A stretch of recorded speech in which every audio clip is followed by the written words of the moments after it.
Charles and Cantina. Oh, hello. Yeah, we'll get started here soon, just letting people join a little early.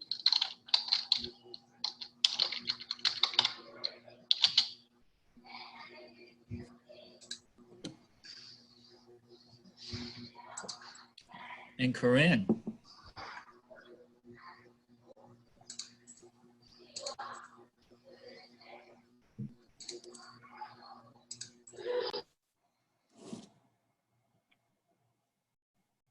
All right, we've hit 2. I give it another minute here for more people to come in. I'm in a meeting, okay? I'm in a meeting. I'm in a meeting.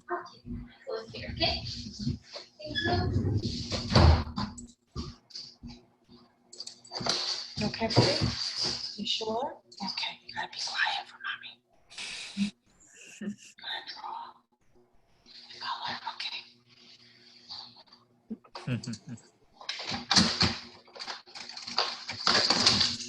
All right, I guess we'll get going now. So hello and welcome everyone to today's webinar. Before we get started, I just wanted to cover a few logistics about how to interact. I know you've all used Zoom at this point a bunch, so I won't go over much of it, but as a webinar, your cameras and microphones are disabled by default. So if you need to interact with the panelists or with each other, there are 3 main methods you can use. You can use the chat feature. Just keep in mind that with chat, if you have any kind of discussion or comment that you want to add, if you want everyone to see it, just make sure you select all panelists and attendees in the 2 drop down there. You can submit a question through the Q&A function, and everyone can see the questions as they come in. You can add your own comment to those questions, and you can upvote them if you'd like to.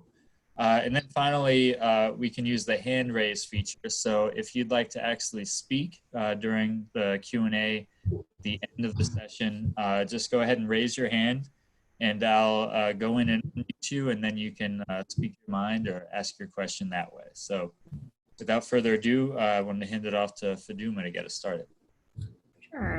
Hi, everyone. Welcome to today's Protesting 101 webinar hosted by ACRO. Over the next hour, we'll be covering some basic prep for protests, whether they are low risk or high risk protests, such as what to know before you go, safety protocol measures, basic etiquette, and then resources for you down the road as well. My name is Faduma Majid, and I am the communications coordinator at ACRO and one of the presenters today. Hi, everyone. I'm Kara Campbell. I'm the Assistant Director of Membership Operations Publications at ACRO, and I will be co-presenting as well. Good afternoon. I am Bianca Thompson-Owen. I am the Assistant Dean for Enrollment Management and Student Success for Rutgers School of Health Professions. I am also the Vice Chair for the Black Caucus at ACRO.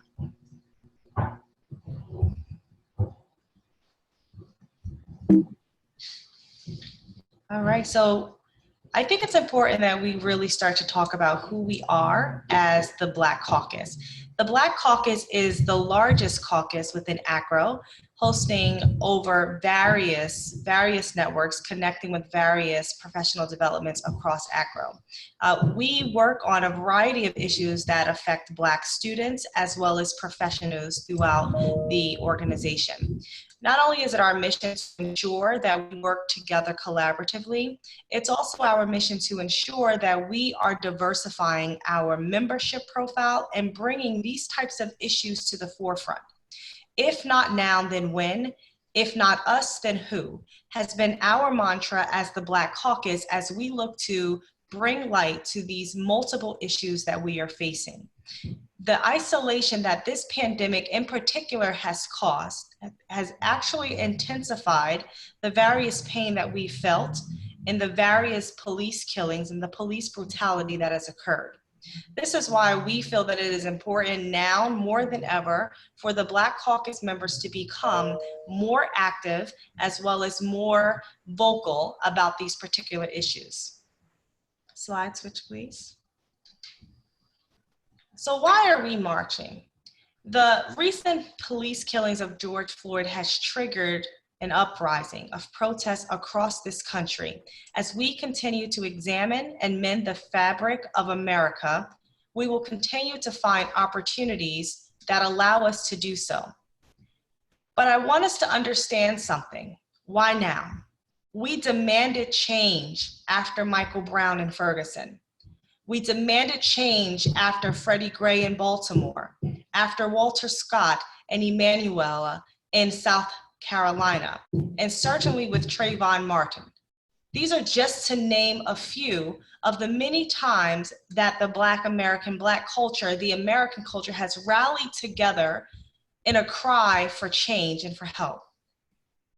In recent times, we consider Eric Garner, who was killed by police for selling cigarettes, Alton Sterling, who was selling CDs, Philandro Castro at just a random traffic stop, and how could we forget our dear Breonna Taylor, who was sleeping in her bed? This intensifies the pain as we look as a Black caucus to understand why we need to, now more than ever, take a stand against what is happening. The recent Black Lives Matter protests that peaked on June 6th was by far the largest, when 500,000 people turned out in over 550 places across the United States in one single day to protest what was happening with Black lives across America. These are some of the reasons why we feel that it is important that now, more than ever, we rally together as allies and advocates to work to change what's happening in America. Thank you, Bianca, for that powerful commentary on both ACRO's Black Caucus and the March on Washington.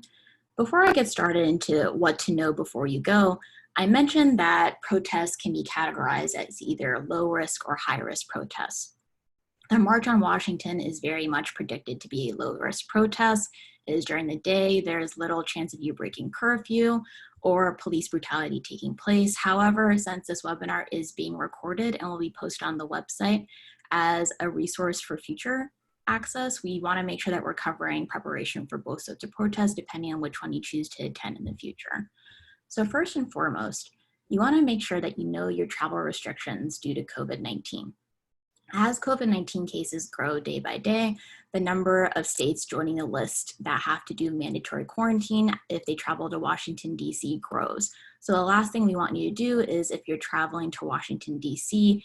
the night before the protest and then see, actually, I have to quarantine for 14 days and I can't actually attend the protest. You can find a list of states that are on this list on our event registration page on ACRO's website, and also the National Action Network page, which is the organization that is hosting the physical march. The day of the march, you want to make sure that you have your travel logistics set in place. That is how you are getting to and from the march. You have a couple of different options here. Washington, D.C. does have its own metro system. However, several stations are closed due to either COVID-19 or construction. So be sure to check the WMATA website before you go. Also, rideshare apps are popular. However, Uber and Lyft, though they might be working, might be difficult to navigate due to the scale of the march and the scope of it in terms of pickup and drop off. So just be careful when you are planning in terms of rideshare. And lastly, the National Action Network also has buses in terms of shuttling protesters to and from the march. You can find a list of their bus routes on their event registration page. The day of the march, you want to make sure that you are wearing comfortable, breathable clothes. Comfortable shoes goes without saying.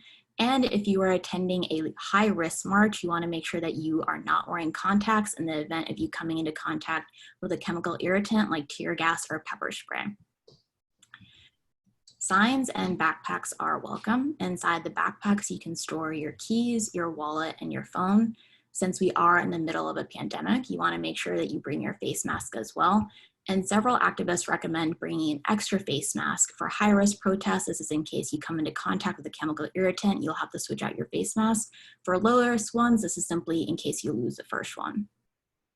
Since protests are long and exhaustive events, you want to make sure that you keep your blood sugar and your hydration up by bringing snacks such as granola bars and a water bottle for hydration. If you are attending a high-risk protest, you want to make sure that you bring a 2-day supply of any medication that you are currently on in the event of you being detained by the police for anywhere up to 24 to 48 hours. And then also several protesters sometimes bring goggles in the event of protecting against things like pepper spray. Now, I've thrown out quite a few scary terms for first-time protesters, the idea of pepper spray or tear gas or chemical irritants in high risk, but just be aware that mutual aid is huge at these protests, the idea of community members supporting one another. And Kara can expand a little bit more on that. Yes, so as Suduma said, mutual aid is very much so present at these protests. And if you are within a protest, there will be multiple different people stationed throughout it to help you. There are medics who are going to be in each protest. They may have a Red Cross on their backpacks, or they may have some kind of shirt indicating that they are a medic.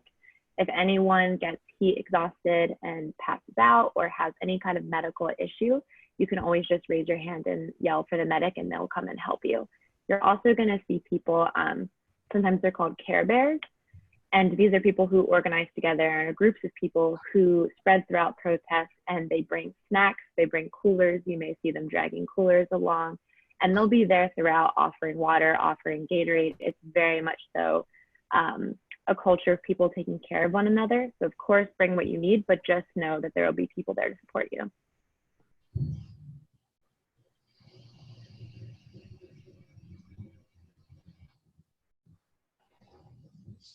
Another extremely important aspect of protesting and also in social justice spaces in general is understanding positionality. Is an ongoing reflection to think about your positionality within these spaces, especially that of a protest. And we have the definition of positionality right here, which is the social and political context that creates your identity in terms of race, class, gender, sexuality, and ability status. Positionality also describes how your identity influences and potentially biases your understanding of and outlook on the world. We include this because going to a protest as a white woman will be very different from attending a protest as a Black man, or as a brown queer person, or someone who is able-bodied versus non-able-bodied. So it's a really different experience depending upon our varying levels of privilege and our very differing identities, and it's something that you want to continue to reflect upon. Definitely before you go to the protest and even during the protest, bringing in these varying levels of privileges, especially as non-Black protesters or as white allies within the crowd. And Bianca, did you have some questions about this in particular? Absolutely. So when we consider positionality, Carol, what would you say and how would this process actually work if you are a Black protester versus a white protester? I know you touched upon it a bit, but can you help us understand a bit more based off of the research that you have delved into? What is the difference as a white woman versus someone who is Black or brown, or what suggestions would you give a person who is white that would help in their efforts to support this particular movement while they're attending a protest? Of course. So as I said, these experiences are all very different, and obviously they vary from person to person as well. I have heard from many organizers and in researching and from friends that it's extremely important that if you are a Black protester, there's a higher risk there. Obviously, we are protesting police brutality against primarily Black people. So this is a higher risk for you, and a very good idea to always have protest buddies and to not be attending alone is extremely important. And as for white allies, it's very important to understand, as an organizer had put it, that these protests are both celebrations of and funerals for Black life. So showing up with respect and understanding that you are going into this space to amplify and uplift those voices and support them in solidarity needs to be something that you are really conscious of, that we are conscious of. And that means that we are not chanting over or trying to lead something that is not ours. It is showing up in solidarity and in respect. It's also an understanding that as white protesters, we're really going for the physicality of it, and we're there to protect our fellow Black protesters in situations of police brutality, because we understand that there's a varying privilege there and the risk is higher for Black protesters. Now, how would you go about really exerting your allyship without invading the spaces of Blacks? Right. So as I had mentioned, extremely important to be conscientious about chanting and about direction. These are Black-led protests, and they need to remain Black-led protests because these are issues within Black communities. And so showing up with that respect and understanding that decentering is really important. This isn't about us. This isn't something for us to take charge of. It's not something for us to bring a lot of our own kind of selfish emotions into. There's a difference between supporting and kind of overtaking or taking up too much space. So of course, protests are emotional and you want to show up in solidarity, but just decentering that from you and making sure I'm here to support the cause, I'm here in solidarity. It's not actually going to be something centered around whiteness. And I will speak to if you are a first-time Black protester, while you are participating, ensure that this is a sensitive topic for all of us. Emotions will be very high on both ends of the spectrum. We may encounter counter protesters. So with that, ensuring that we keep our positionality, we understand the focus of why we are here in a nonviolent way to ensure that we are bringing light to these various issues that continue to affect our community. If you are here as a Black first-time protester, know that we have allies across the board. Understand when we walk with our sisters and brothers who are from the various nationalities that will continue to rally with us, that they are allies in this fight together. Allow them to be there as a support. And as Kara mentioned, while you're being there as a support, understand our role in ensuring that we continue to move forward together in unity to ensure that these issues are brought to the forefront.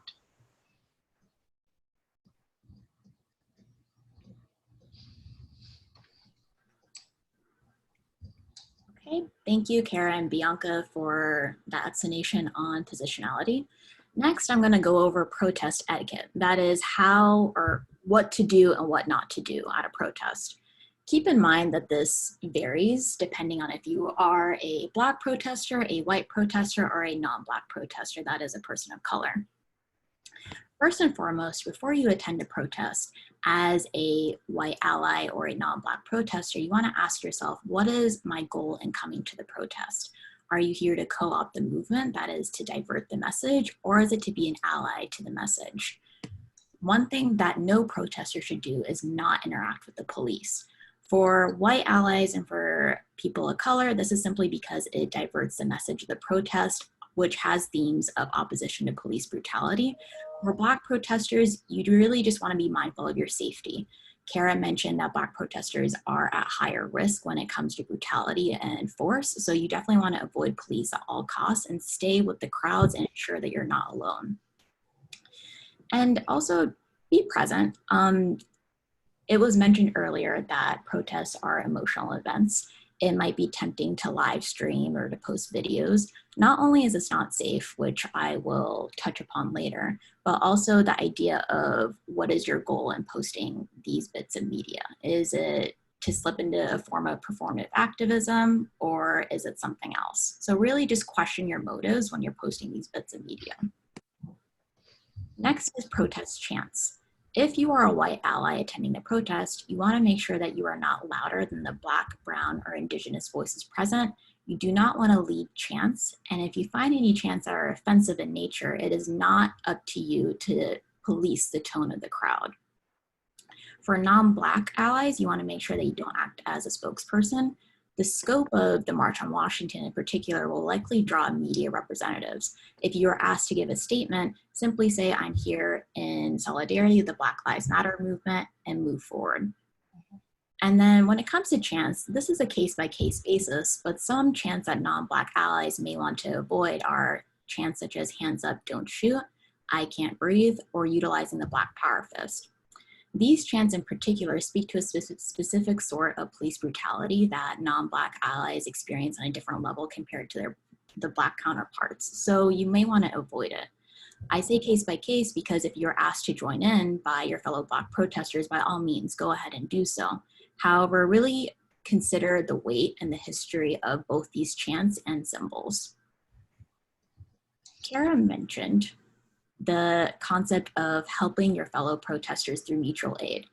Protests are very much community-based events. So if you see someone who needs help, whether they're dehydrated or if they need a snack, be sure to get them to a mutual aid station. And lastly, avoid taking photos of protesters with identifiable markers such as their face, discernible clothing items, and tattoos.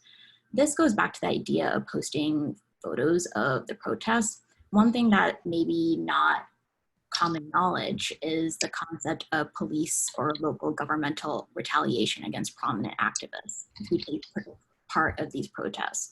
One example is that since the 2014 Ferguson protests, 6 of the prominent activists from then have died under mysterious circumstances. The man who filmed Eric Garner's death was soon arrested on a trumped-up charge and just released this past June, I believe. So police retaliation against prominent activists is very much real, and you want to make sure that you're not facilitating that easy access by posting photos or videos of your fellow protesters. If you are a first-time Black protester, and this will be your very first time attending, remember why you are attending this protest. As I mentioned previously, and as Kara has mentioned as well, emotions will be very high while you're here. So in knowing that, remember why you are here. You are here to impact change. You are here to bring light to what is happening across America. The energy level will be something that is unmatched. There will be various chants. You should be encouraged to chant as much as you can and as loud and as proudly as you can. Some common chants outside of those would be, hey, hey, ho, ho, police brutality has got to go. These are things that we have heard commonly echoed across various protests, as I have attended various protests for Black Lives Matters over the last 10 years, which is something that, you know, it's very important in the various stages of protest. One of the most important things that I've found as a Black protester is that when you encounter police, make sure in this etiquette that you listen and you follow instructions. If you are told to remove yourself from an area, do your best to move, because you will avoid the tear gas, you will avoid the different situations. I've been in situations in which tear gas was deployed most recently onto a crowd. And again, perhaps it could have been avoided had we moved a bit quicker in a particular area. So make sure that to the best of your ability, if you understand and you see that situation is heightening, that you use your best judgment to move forward so that you can avoid certain situations. Ensure that if you are walking and marching with someone, have a buddy. Do not, make sure that you have and you walk with a buddy. That for us is most important as a Black protester. We don't want to be left alone. You want to ensure that you have a buddy. That buddy can be of any color, any race, anything, but you want to make sure that you have a buddy system as you are there. And I think that,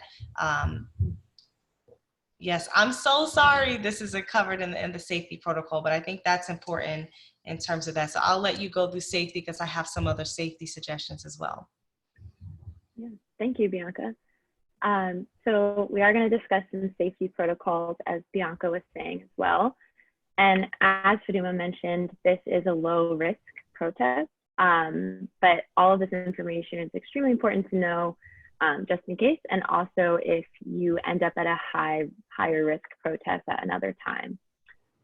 So if you are detained by the police, you want to know your rights. And the first question that you should ask is if you are free to go. If you are free to go, go. Do not wait. Do not antagonize the police officer. Do not try to engage them. As is said, everything that you say and do will be used against you. So just go. If you are told you are not free to go, ask for what you're being charged, for what reason you're being charged. From there, you want to ask for a lawyer immediately and state that you would like to remain silent. It's very important that you state that you want to remain silent and then you remain silent. As I said, don't engage with the police officer. That could quickly get into a more dangerous situation, especially if you're a Black protester. Also, you do have the right to take pictures and photos of the police officer and of the situation if you're being detained. And you want to make sure that you notice every protest will have a National Lawyers Guild in the crowd. NLG is a group of basically people who are there for legal protection, who are lawyers, and they'll be in the crowd. Sometimes they have a yellow vest or a yellow hat, and they will be writing notes alongside the protest as you're in it. They are there for legal protection. It's very important don't disrupt them, don't bother them, just let them be there. And the DC number for the National Lawyers Guild is here, and it will probably be given out mostly at higher risk protests. Again, I don't think we're going to need this information for the March on Washington, but it's important to know that number is here, 202-888-1731. And often organizers may tell you to, wherever you are, whether it's DC or another city or place, to write that number with Sharpie on your body. It's not a good idea to put it in your phone because sometimes your phone is taken from the police, by the police.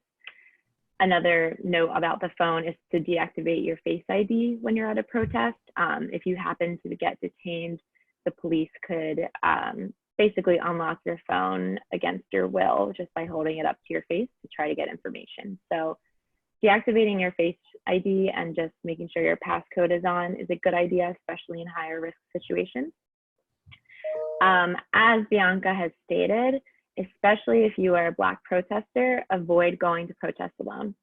Having a buddy is extremely important though it is a community space, it's a really good idea to have somebody who knows you, who knows your full name and your birthday in case you are detained, and just someone who can watch your back and make sure. I know sometimes police officers kind of purposely pick people off from protests or try to separate people, and that doesn't lead to good things.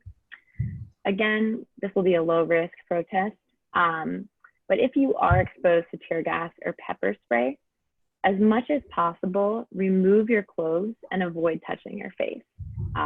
Anything that the tear gas or pepper spray gets on will continue to irritate you, so try to keep that off of your body. Again, with the mask, as Faduma said, it's a really good idea to have 2 masks because if one mask gets saturated with tear gas, you're not going to want to keep that on your face. So having a second one is a good idea.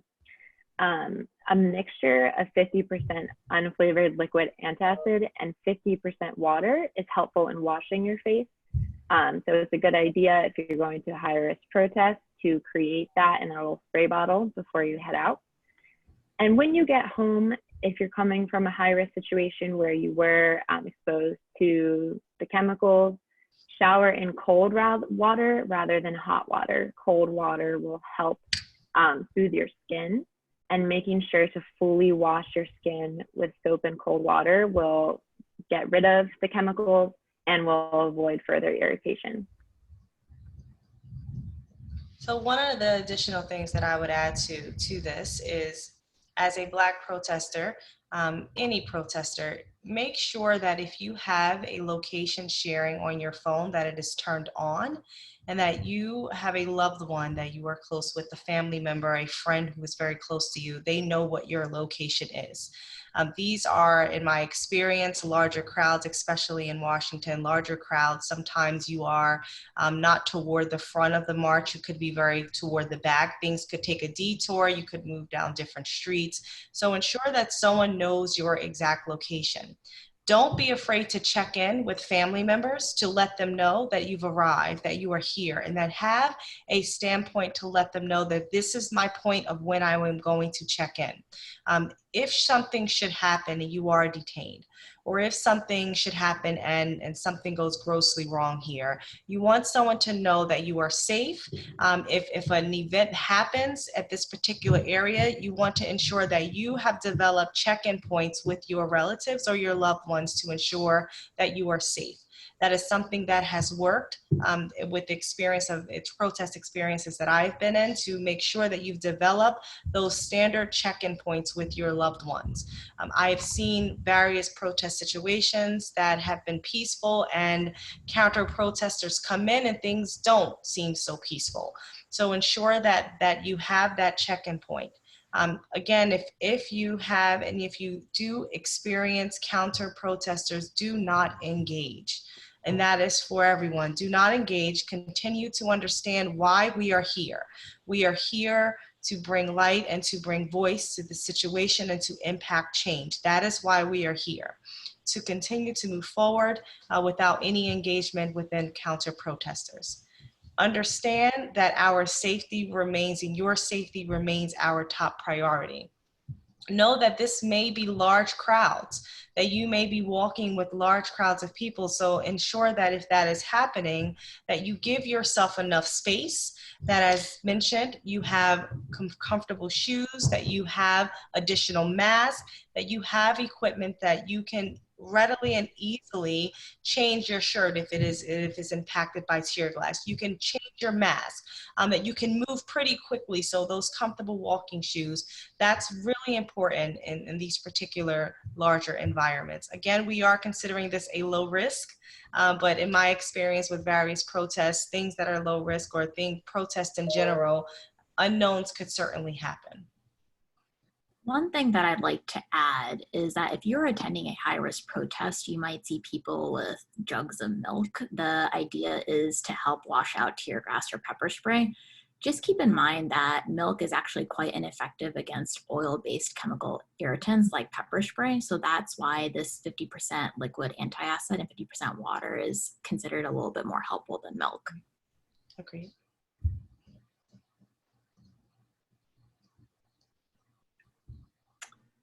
So now you've attended your protest and it's done. So now what do? You can continue staying involved in the movement by donating to organizations for racial justice and to also bail funds for your fellow protesters. Continue educating yourself, your peers, your family, and your friends, and stay involved with local and grassroots organizations.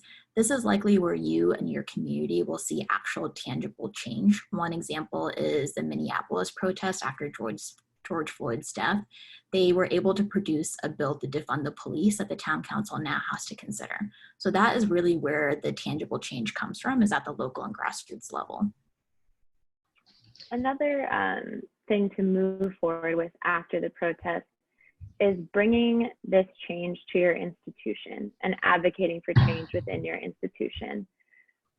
We hear a lot about diversity and inclusion, but I think it's a time to challenge ourselves to move past to that and explore what diversity and inclusion really means. If we're diverting, what are we diverting from? And inclusion indicates a sense of ownership. So who is owning?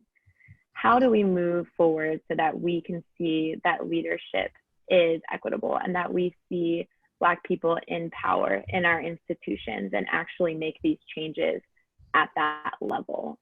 Is incredibly important, especially for white allies. Make sure you are engaging with ACRO after. The Black Caucus is very active, so we always encourage your participation, and we are welcoming to anyone and everyone. Make sure that you engage with ACRO by presenting sessions, that you watch for various surveys that we may send that solicit your participation on allyship, that you engage in presenting on various topics, that you work with the Black Caucus and the various caucuses throughout ACRO to determine how you can become an ally within the organization to ensure that we are impacting change. That is the most immediate thing that we can do, and something that we feel very passionate about as the Black Caucus as these issues arise and as we continue to push forward with change.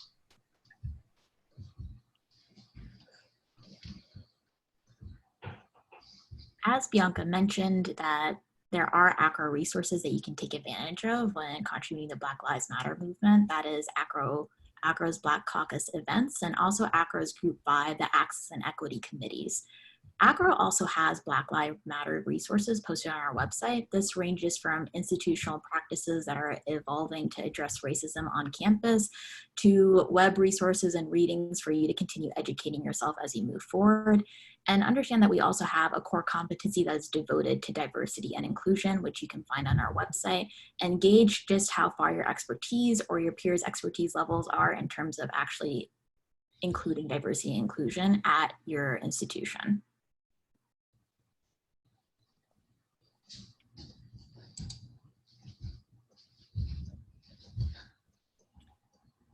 Before we get started on questions and shared experiences, I want to reiterate that this is being recorded, so just be mindful if you're sharing any sort of sensitive information that this will be posted on our website. But with that aside, we want to open it up to any questions or shared experiences or any insights or commentary that you would like to share. Yep. And just to reiterate from the beginning, so you can use the chat feature if you just want to type in a comment or have a discussion there. You can use the Q&A feature, or you can raise your hand and I will come in and to you and unmute you. And Kara, Numa, my slides were stopped. They stopped working, so I can't see anything. So if they're, I can see the chat box now, but I can't see the slides. My screen is black. Oh, you're fine. I think we are good. Again, this was a recorded resource that will be posted on the website, so you can go ahead and access it along with the links that we also linked in the PowerPoint as well. Okay. Thank you all for joining us today. Maureen, this has been wonderful. It resolved a lot of myths and provided clarification. I'm glad that we could help, Maureen. I'm glad to hear that.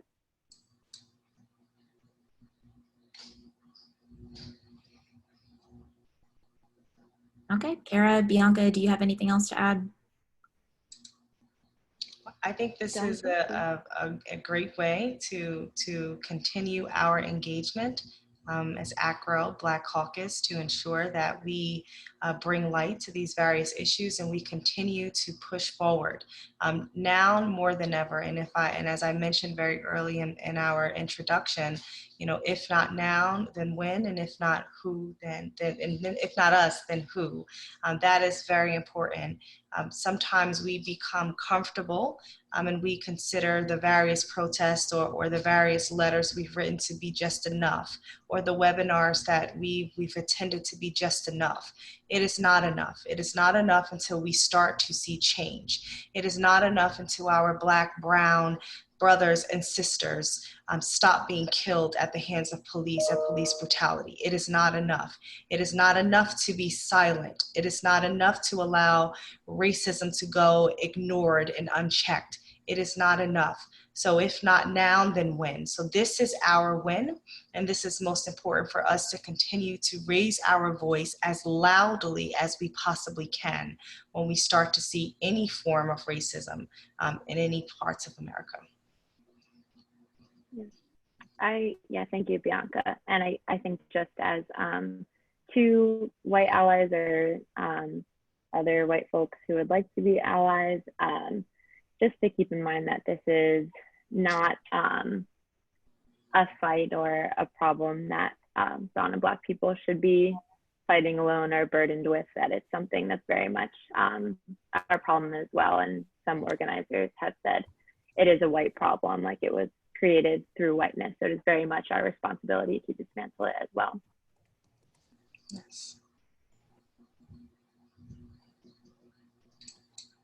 Okay, and with that, thank you for watching. We will again be posting this on our website. And thanks to all for joining. Maureen has one last comment that she loved the passionate presenters. So good job, Kara and Bianca. And we will sign off. Thank you all for joining. Thank you all. Bye.